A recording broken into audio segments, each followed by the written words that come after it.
Alors, en grandissant, je me suis intéressé à l'écrit parce que j'entendais le nom de Bernard Dadier, Bernard Dadier, Bernard Dadier.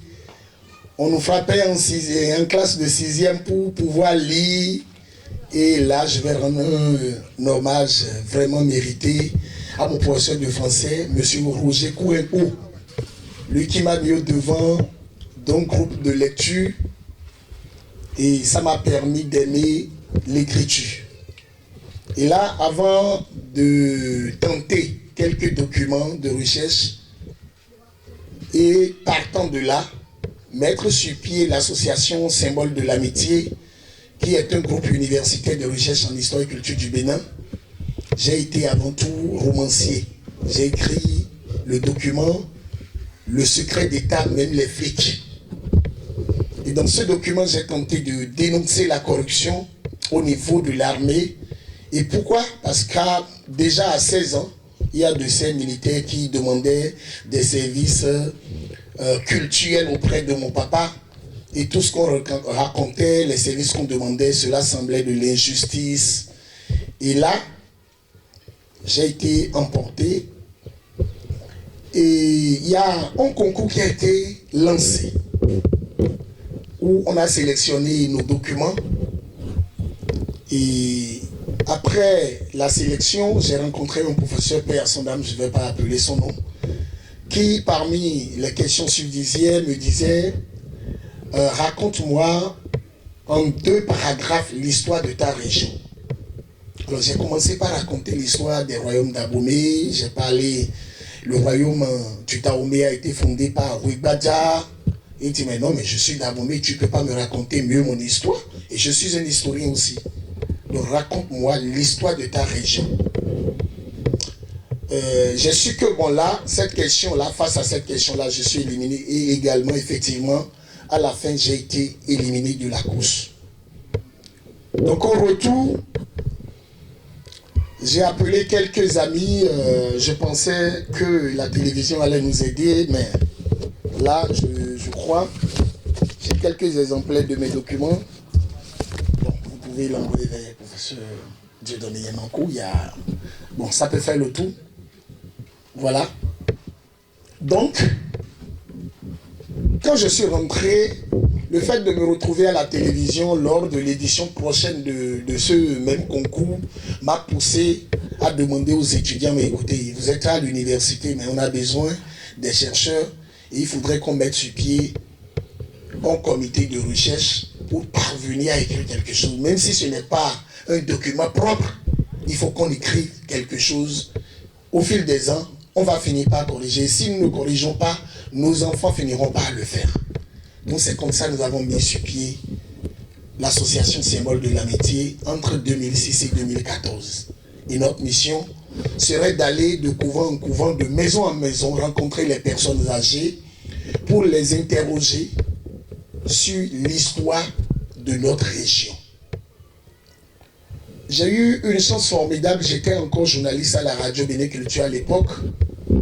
Et quelques techniques d'interview m'ont été enseignées. Ça m'a vraiment facilité la mission.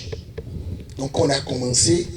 C'est au cours de ces recherches que nous allons remarquer que l'histoire de notre population, l'histoire de notre peuple, est une histoire, si je dis histoire, sacrée, vous n'allez pas croire. On va remarquer que technique, il y a de l'écho. Donc, on va remarquer que l'histoire de nos ancêtres sont archivées sur le corps des humains. Et au moment où, à l'époque, nous on parlait de la violence faite aux femmes et aux enfants, parce que j'ai été journaliste, on retrouvait tout ça là comme des violences faites aux enfants et aux femmes. Moi, je vais commencer par découvrir une autre dimension pour comprendre que les starifications inscrites sur le corps des adeptes constituent des noms de personnes déportées. Et c'est de là qu'on va nous apprendre aussi, quand on pose la question, mais pourquoi vous ne pouvez pas dire ça aux universitaires, aux étudiants? on nous dit, c'est pour leur cacher ça que cette histoire est imprimée sur le corps des initiés. Il faudrait aujourd'hui qu'on saisisse l'occasion de dire à nos rois que leur mission, c'est de voir comment nous pouvons transmettre une partie de cette mémoire à certains de nos professeurs qui ne sont pas, je ne pourrais pas le dire, vous m'excusez, mais qui ne sont pas là pour déformer la mémoire de nos ancêtres. À la recherche des Dahomey mis en esclavage, je pourrais commencer par une question. Pourquoi avons-nous décidé de rassembler les informations sur l'esclavage? La mémoire est portée par la tradition vaudon. Si nous avons encore quelques bribes de souvenirs de l'histoire de l'esclavage, c'est grâce surtout à l'enseignement très ancien de la communauté des adeptes de Vaudon. Ces derniers avaient l'habitude de passer un long moment dans les couvents à étudier le passé des héros, de leur famille et de leur collectivité, d'où la transmission intergénérationnelle à nos jours. Vous ne pouvez pas imaginer, lorsque le panégyrique clanique est bien récité, ça démarre toujours par le générique des figures emblématiques ayant marqué la mémoire de leur clan, de leur région. Quand on dit Kwayato, Poli Djessa, par exemple, le nom Poli qui s'y trouve, c'est un nom de quelqu'un. Poli Djessa, Poli qui vend des pelles.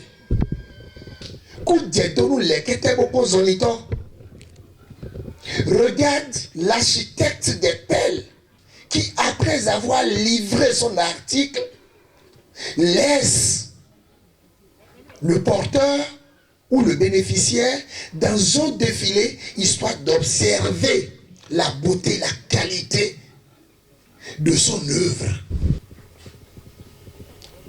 Alors, au cours de nos enquêtes, nous nous sommes servis des panégyriques claniques, dans lesquels les noms sont indiqués avec la vie et l'œuvre de ses ancêtres pour le compte de la liberté de leur clan.